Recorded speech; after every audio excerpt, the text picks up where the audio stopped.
കടവന്ത്രയിൽ കാണാതായ സുഭദ്രയെ ക്രൂരമായി കൊലപ്പെടുത്തിയതായി പോസ്റ്റ്മോർട്ടം റിപ്പോർട്ട്. ആലപ്പുഴ മെഡിക്കൽ കോളേജിലായിരുന്നു പോസ്റ്റ്മോർട്ടം.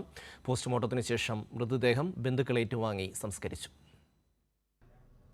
കടവന്ത്രയിലെ കാണാതായ സുഭദ്രയെ ക്രൂരമായി കൊലപ്പെടുത്തിയതായി പോസ്റ്റ്മോർട്ടം റിപ്പോർട്ട്. ശരീരത്തിലെ ഇരുഭാഗത്തെയും വാരിയെല്ലുകളും തകർന്ന നിലയിലാണ്. കഴുത്തിലും കൈക്കും ഒടിവുകൾ സംഭവിച്ചിട്ടുണ്ട്. ശക്തമായി കഴുത്ത് ഞെരിച്ച് കൊലപ്പെടുത്തിയതാകാം ഇതിന് കാരണമെന്നാണ് പ്രാഥമിക വിവരം.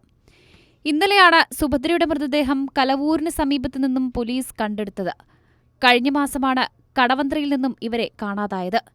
ഇവരെ കൊലപ്പെടുത്തിയതായി പോലീസ് സംശയിക്കുന്ന മാത്യുവിനും ഭാര്യയ്ക്കും വേണ്ടി പോലീസ് അന്വേഷണം ഊർജിതമാക്കി. ഇരുവരും കേരളം വിട്ടുപോയതായാണ് സൂചന. സുഭദ്ര സാമ്പത്തികമായി മാത്യുവിനെയും ഭാര്യയെയും സഹായിച്ചിട്ടുണ്ടെന്നും ഇത് തിരികെ ചോദിച്ചപ്പോഴുള്ള തർക്കമാണ് കൊലപാതകത്തിൽ കലാശിച്ചത് എന്നാണ് സൂചന. സുഭദ്രയുടെ ശരീരത്തിലുണ്ടായിരുന്ന സ്വർണ്ണാഭരണങ്ങളും മാത്യുവും ഭാര്യയും ചേർന്ന് വിറ്റതായും പോലീസ് കണ്ടെത്തിയിട്ടുണ്ട്. കൈരളി ന്യൂസ്, ആലപ്പുഴ.